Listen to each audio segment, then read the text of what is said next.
ಇನ್ನು ಸಾರ್ವಜನಿಕ ಸ್ಥಳಗಳಲ್ಲಿ, ಸಿಗ್ನಲ್ಗಳಲ್ಲಿ, ಬಸ್ ನಿಲ್ದಾಣ, ರೈಲ್ವೆ ಸ್ಟೇಷನ್ ಎಲ್ಲ ಕಡೆ ಈ ಭಿಕ್ಷಾಟನೆಯನ್ನು ನೋಡಿದ್ದೀವಿ. ಆದರೆ ಮೆಟ್ರೋ ಒಂದು ಕಡೆ ಇಲ್ಲಪ್ಪ ಅನ್ನುವಂಥ ನೆಮ್ಮದಿ ಇತ್ತು. ಈಗ ಬೆಂಗಳೂರಿನ ಮೆಟ್ರೋ ನಿಲ್ದಾಣಕ್ಕೂ ಭಿಕ್ಷಾಟನೆ ಕಾಲಿಟ್ಟಿದೆ. ಸ್ಟೇಷನ್ನ ಹೊರಗಡೆ ಅಲ್ಲ, ಮೆಟ್ರೋ ನಿಲ್ದಾಣದಲ್ಲೇ ಈ ಭಿಕ್ಷಾಟನೆ ಕಂಡು ಬಂದಿರುವಂಥದ್ದು. ಕೈಯಲ್ಲಿ ಮಗು ಹಿಡ್ಕೊಂಡು ಧಾರ್ಮಿಕ ಬಟ್ಟೆಯನ್ನು ಧರಿಸಿ ಭಿಕ್ಷಾಟನೆ ಮಾಡಲಾಗಿದೆ. ಬೆನ್ನಿಗಾನಹಳ್ಳಿ ಮೆಟ್ರೋ ನಿಲ್ದಾಣದಲ್ಲಿ ಇವತ್ತು ಬೆಳಗ್ಗೆ ಕಂಡು ಬಂದಂತಹ ದೃಶ್ಯ ಇದು.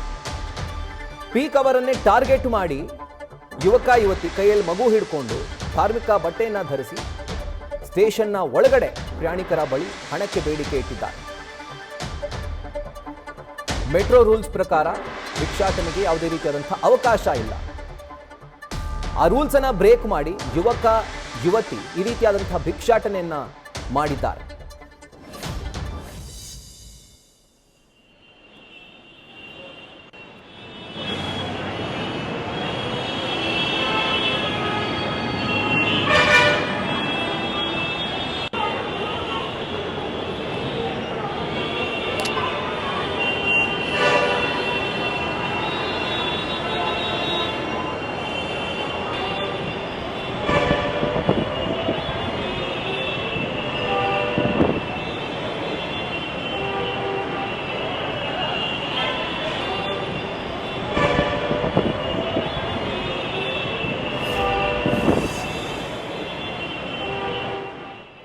ನೋಡಿ, ಇದೇ ಜಾಗದಲ್ಲಿ ಯಾರೋ ವಯೋವೃದ್ಧರಿದ್ದಿದ್ರೆ ಅಥವಾ ವಿಶೇಷ ಚೇತನರಿದ್ದಿದ್ರೆ ಬಿಡಪ್ಪ ಹೋಗಲಿ, ಅವ್ರಿಗೆ ದುಡ್ಡು ತಿನ್ನೋಂಥ ವಯಸ್ಸು ಅಲ್ಲ, ಸ್ಥಿತಿನೂ ಅಲ್ಲ ಅಂತ ಹೇಳ್ಬೋದಾಗಿತ್ತು. ಆದರೆ ಯುವಕ ಯುವತಿ ಕೈ ಕಾಲೆಲ್ಲ ಚೆನ್ನಾಗೇ ಇದೆ, ಕೈಯಲ್ಲಿ ಮಗು ಬೇರೆ ಇದೆ,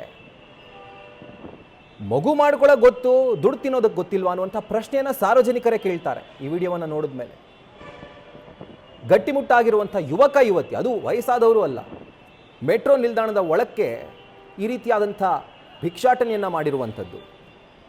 ಇನ್ಫ್ಯಾಕ್ಟ್ ಇದಕ್ಕೆ ಸಂಬಂಧಪಟ್ಟಂಥ ಅಧಿಕಾರಿಗಳ ವಿರುದ್ಧ ಮೊದಲು ಕ್ರಮ ಆಗಬೇಕು. ಒಳಗಡೆ ಬಿಟ್ಟಿದ್ದೇ ತಪ್ಪು. ಸೆಕ್ಯೂರಿಟಿ ಆಫೀಸರ್ಸ್ ಏನಿರ್ತಾರೆ ಅವ್ರನ್ನ ತಡೆದು ಆಚೆ ಕಳಿಸ್ಬೇಕಾಗಿತ್ತು. ಪೀಕ್ ಅವರನ್ನೇ ಟಾರ್ಗೆಟ್ ಮಾಡಿಕೊಂಡು ಅಲ್ಲಿ ಬರುವಂಥ ಪ್ರಯಾಣಿಕರ ಬಳಿ ಇಮೋಷ್ನಲಿ ಬ್ಲ್ಯಾಕ್ ಮೇಲ್ ಮಾಡ್ತಾ, ಮಗು ಇಟ್ಕೊಂಡಿರೋದೇ ಅದಕ್ಕೋಸ್ಕರ ಅಲ್ವಾ, ಇಮೋಷ್ನಲಿ ಬ್ಲ್ಯಾಕ್ ಮೇಲ್ ಮಾಡಿ ಅವ್ರನ್ನ ಟ್ರ್ಯಾಪ್ ಮಾಡಿ ಆ ಮಗು ಬೇಕಂತ ಅಳಿಸೋದು, ಈ ಥರ ತುಂಬ ಸರ್ಕಸ್ಗಳನ್ನ ನಾವು ನೋಡಿದ್ದೀವಿ.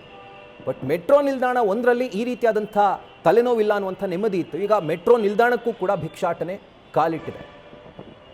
ಭಿಕ್ಷಾಟನೆ ಇದರಲ್ಲಿ ತೊಡಗುವಂಥದ್ದು ಕೂಡ ಅಪರಾಧ, ಇದಕ್ಕೆ ಪ್ರೋತ್ಸಾಹ ನೀಡೋದು ಕೂಡ ಅಪರಾಧ ಸರ್ಕಾರದ ಪ್ರಕಾರ. ಇದರ ಕುರಿತಾಗಿ ಡೀಟೇಲ್ಸನ್ನು ಕೊಡ್ತಾ ಹೋಗ್ತಾರೆ ನಮ್ಮ ಪ್ರತಿನಿಧಿ ಚಂದನಾ ಶೆಟ್ಟಿ. ಈಗ ಫೋನ್ ಮುಖಾಂತರ ಜಾಯಿನ್ ಆಗಿದ್ದಾರೆ. ಚಂದನಾ, ರೈಲ್ವೆ ಸ್ಟೇಷನ್ ಆಯಿತು, ಬಸ್ ಸ್ಟೇಷನ್ ಆಯಿತು, ಸಿಗ್ನಲ್ಲು, ಪಬ್ಲಿಕ್ ಪ್ಲೇಸು ಎಲ್ಲ ಕಡೆ ಆಯಿತು. ಈಗ ಮೆಟ್ರೋ ನಿಲ್ದಾಣ ಒಂದರಲ್ಲಿ ಇರಲಿಲ್ಲ ಅನ್ನುವಂಥ ಒಂದು ಕಾನ್ಫಿಡೆನ್ಸ್ ಇತ್ತು, ಒಂದು ಸಮಾಧಾನ ಆಯಿತು. ಈಗ ಮೆಟ್ರೋ ನಿಲ್ದಾಣದ ಒಳಕ್ಕೂ ಈಗ ಭಿಕ್ಷಾಟನೆ ಕಾಲಿಟ್ಟಿದೆ. ಹಾಗಿದ್ರೆ ಅಧಿಕಾರಿಗಳು, ಸೆಕ್ಯೂರಿಟಿ ಆಫೀಸರ್ಸ್ ಏನು ಮಾಡ್ತಿದ್ರು, ಯಾಕಾಗಿ ಒಳಗಡೆ ಬಿಟ್ಟರು ಅಂತ ಫಸ್ಟ್ ಆಫ್ ಆಲ್?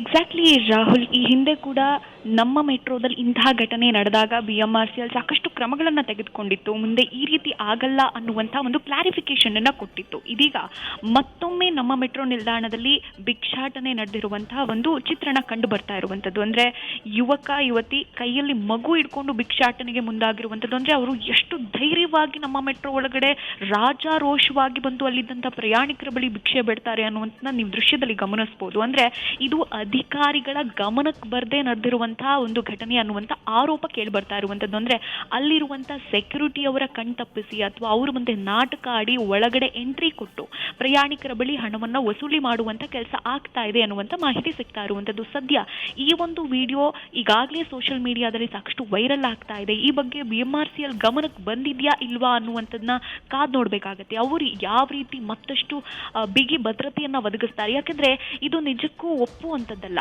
ಯಾಕಂದರೆ ನಮ್ಮ ಮೆಟ್ರೋ ಅನ್ನುವಂಥದ್ದು ಸಾಕಷ್ಟು ಪ್ರಯಾಣಿಕರು ಓಡಾಡ್ತಾರೆ, ಸಾಕಷ್ಟು ಬಿಗಿ ಭದ್ರತೆ ಇರುವಂತಹ ಒಂದು ಪ್ಲೇಸ್. ಅಂತಹ ಜಾಗದಲ್ಲಿ ಭಿಕ್ಷಾಟನೆ ಮಾಡುವಂಥದ್ದನ್ನ ಯಾರು ಕೂಡ ಒಪ್ಪಲ್ಲ. ಇದಕ್ಕೆ ಇನ್ನಷ್ಟು ಬಿಗಿ ಭದ್ರತೆಯನ್ನ ತರಬೇಕು ಅನ್ನುವಂಥ ಆಗ್ರಹ ಕೂಡ ಸಾರ್ವಜನಿಕ ವಲಯದಲ್ಲಿ ವ್ಯಕ್ತ ಆಗ್ತಾ ಇರುವಂಥದ್ದು. Rahul. Right Chandana, thank you ಡೀಟೇಲ್ಸ್ಗೆ.